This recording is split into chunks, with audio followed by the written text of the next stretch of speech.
All right, hey, thanks for joining us today. So today we're gonna be making a toy box. It's gonna be for my first boss. It's not for him, he doesn't have toys. He might like it too, who knows?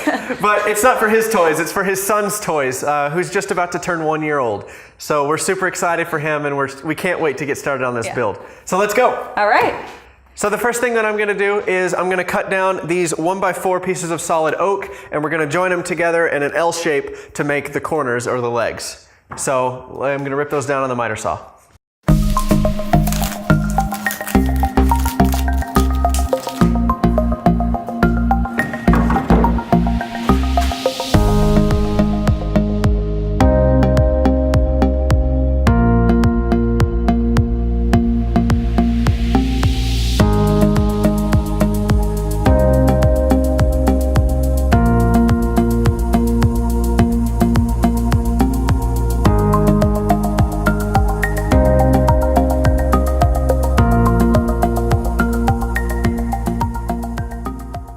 So these legs are a little bit shorter because of the saw kerf. After every cut of the width of the blade, you're left with a little bit leftover material. So I don't have a use for these, so I'm just gonna use these as part of the back legs. You'll see how I hide it later.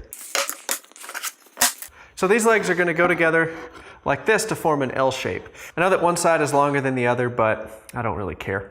I don't think it really hurts the overall design. So we'll just be attaching these like this in an L shape with pocket holes on the inside. Let me get the pocket hole jig set up.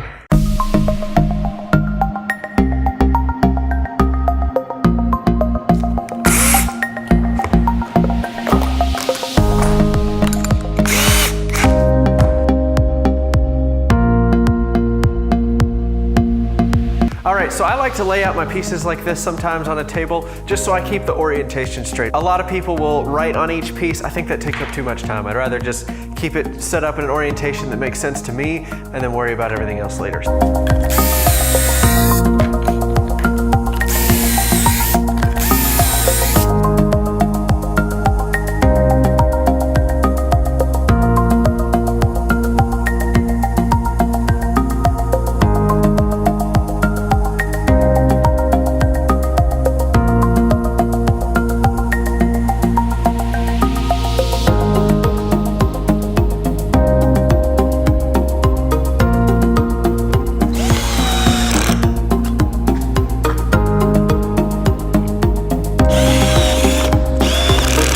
First drill that we ever had, first power tool, and she bought it for me for my birthday.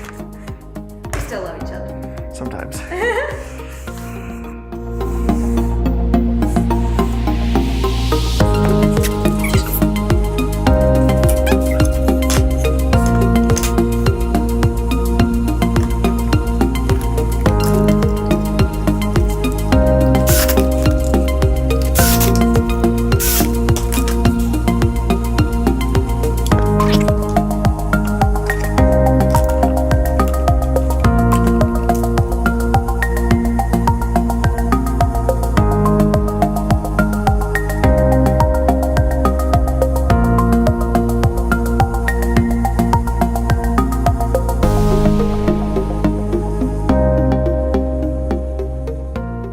The nice part about this oak that I bought from the home center is that it's already finished on 4 sides, which means both sides are parallel to each other and every face is relatively smooth. So there's no need for a joiner or a planer or anything like that. It's a little bit more expensive, but it's definitely worth the headache if you don't have the tools or you don't have the time to mill up the wood. All right, so now that we've got our legs finished, the next part is to make the body of the box. And what we're gonna do there is we're gonna take some 1x6s of oak and we're gonna make slats that go in rings all the way around. It'll make sense in a minute, I promise.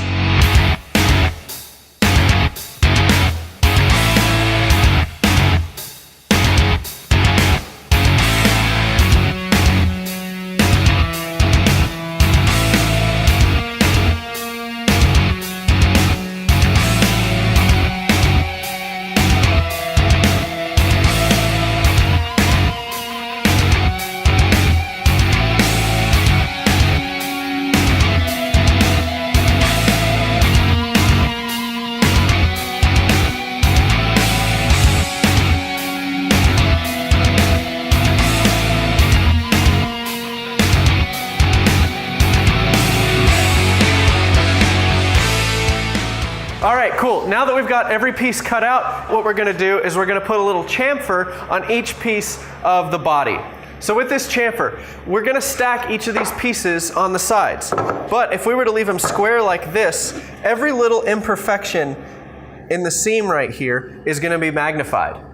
But if we put a little bit of a chamfer on the top and bottom of each piece, you won't notice each little crack and crevice as much, especially because boards, they grow and shrink during the year over time. It's just a thing that happens with wood. So if we have that little chamfer on the bottom of each piece, then what that's gonna do is it's gonna draw your eye to the chamfer and not to the gap in between, if that makes sense.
All right, so we're gonna call it a day there for day one. We finished both of the front and the back panels, as well as got a lot of the work done for the side panels.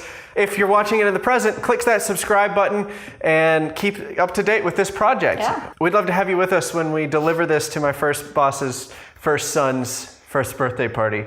So it'll be really cool.